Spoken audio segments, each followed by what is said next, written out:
since he was a boy, my father, Gordon Lofquist, dreamed of driving. He often said the happiest day of his young life was his 16th birthday, when he got his driver's license. The story of my dad actually coming by this car was interesting in that my grandfather bought the car brand new.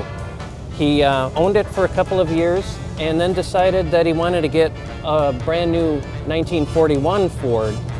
And car dealers were much the same as they are today. He couldn't make a deal to trade the car in, so he decided to sell it privately. And it was at that point when my dad, who was 16, asked if he could buy the car.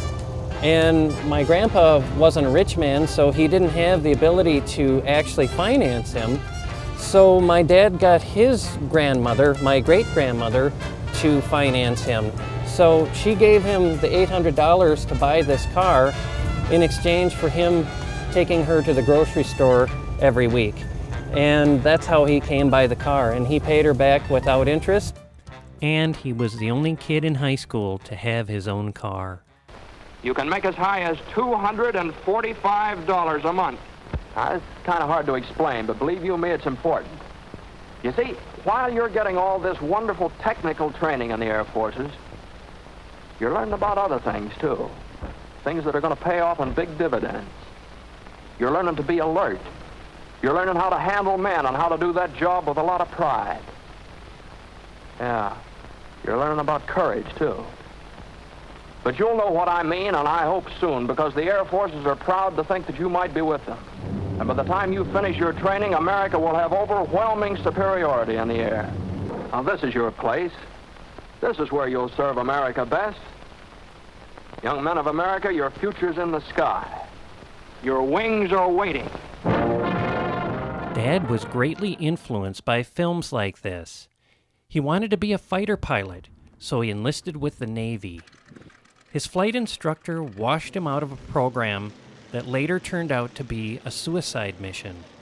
He was allowed to re-up with the Army Air Corps, where he met his future wife-to-be, Vicki. I'm Gordon Lofquist. I live at Winona, Minnesota. I was born in Fitchburg, Massachusetts, May 2nd, 1924.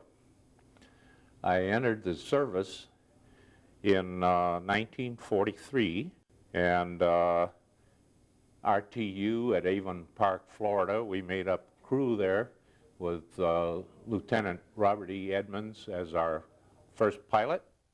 The 303rd Bomb Group was known as Hell's Angels. They took the name from a plane in the group of the same name. This B-17, Hell's Angels, was the first to complete 25 combat missions, beating out the more famous Memphis Belle to 25 missions by less than a week. You can tell the 303rd Hell's Angels by the Triangle C on the tail.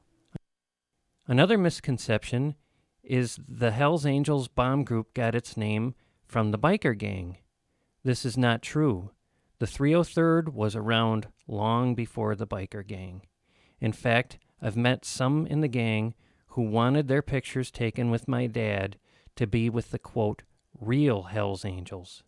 My dad served two duties, as toggleier and navigator.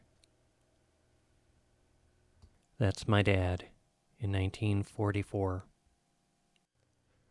The pilot was Robert E. Edmonds. Bob was a man beyond his years in maturity at only 22 years old. Once they got in the air, they were all business. B-17 pilots were usually big and strong, as these planes required physical strength to keep in formation only 13 feet from their wingman for nearly 10 hours. Those ribbons of 50 caliber machine gun bullets are 9 yards long.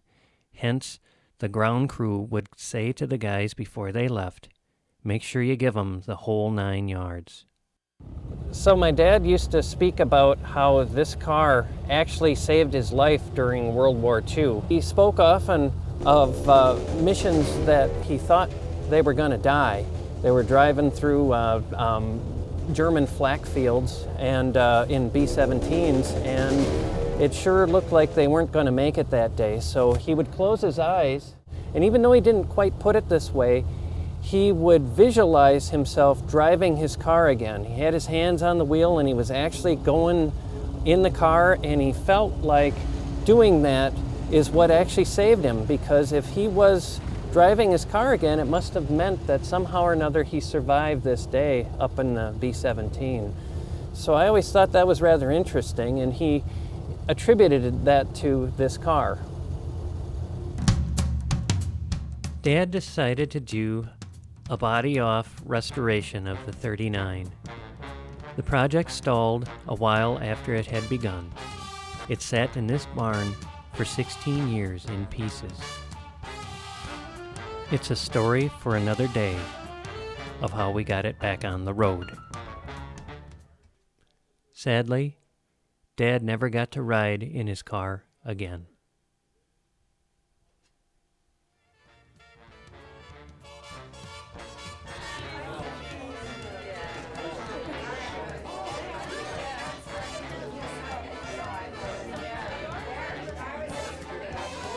This is a plaque Maria and I made out of a 303rd Hells Angels license plate frame. It depicts everything that happened that was important during the war.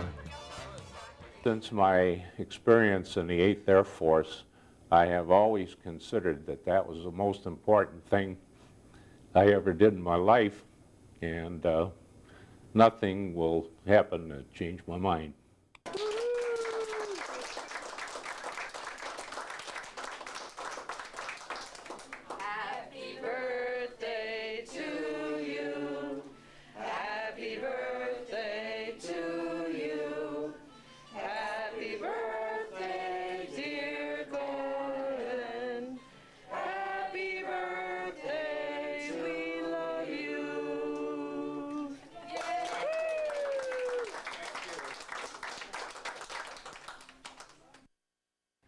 The morning after his 80th birthday, my dad died.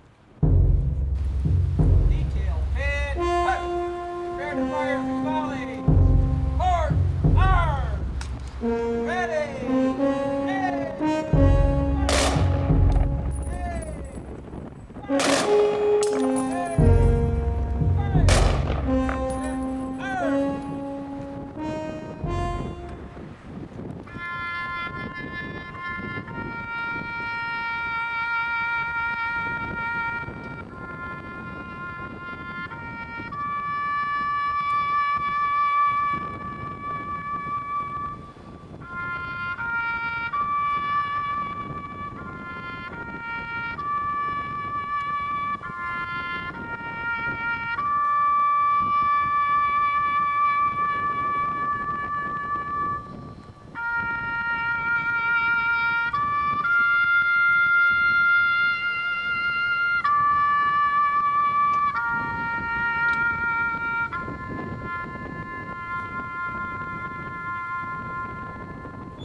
order!